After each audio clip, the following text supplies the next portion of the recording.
নমস্কার বন্ধুরা, আবার চলে এসেছি ডেলি মেনু উইথ মৌসুমি। তো আজকে তোমাদের সাথে মেনু নয়, রেসিপিও শেয়ার করো। হয়তো রেসিপিগুলো খুব সোজা, কিন্তু তাও কারো যদি কিছু ভালো লাগে আমার রেসিপি, তোমরা দেখতে পারো। তো প্রথমে আমরা করলাম রুই মাছের ঝাল। তো প্রথমে এখানে একটু তেল নিয়ে তার মধ্যে একটু বেশি করে পেঁয়াজ দিয়ে এখানে পোস্ত, লঙ্কা, রসুন বাটা দিয়ে মশলাটাকে একটু ভালো করে কষিয়ে নাও। তার মধ্যে তোমাদের প্রয়োজন মতো নুন, হলুদ, লঙ্কার গুঁড়ো দিয়ে একটু টমেটো দিয়ে মশলাটাকে একটু ভালো করে কষিয়ে নাও।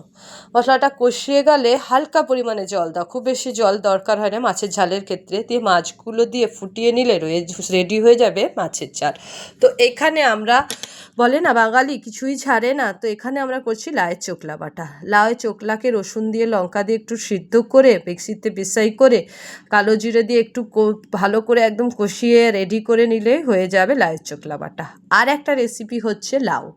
তো লাউ করতে গেলে প্রথমে তুমি তেল দাও, তার মধ্যে একটু তেজপাতা, লঙ্কা আর 5 ফোড়ন দেবে। দিয়ে লাউগুলো দিয়ে টমেটো আর লঙ্কা ফেলে দিলেই তোমার নুন হলুদ দিয়েই রেডি হয়ে যাবে লাউ। আর যদি কেউ চিংড়ি মাছ দিতে পারো দিন, আমরা তো মাছের মাথা দিয়েছিলাম। তো এইভাবে আজকে আমাদের মেনু তোমাদের কাছে শেয়ার করলাম। তো তোমাদের যদি আমার ভিডিওটা ভালো লাগে একটা লাইক অ্যান্ড সাবস্ক্রাইব করে দেবো।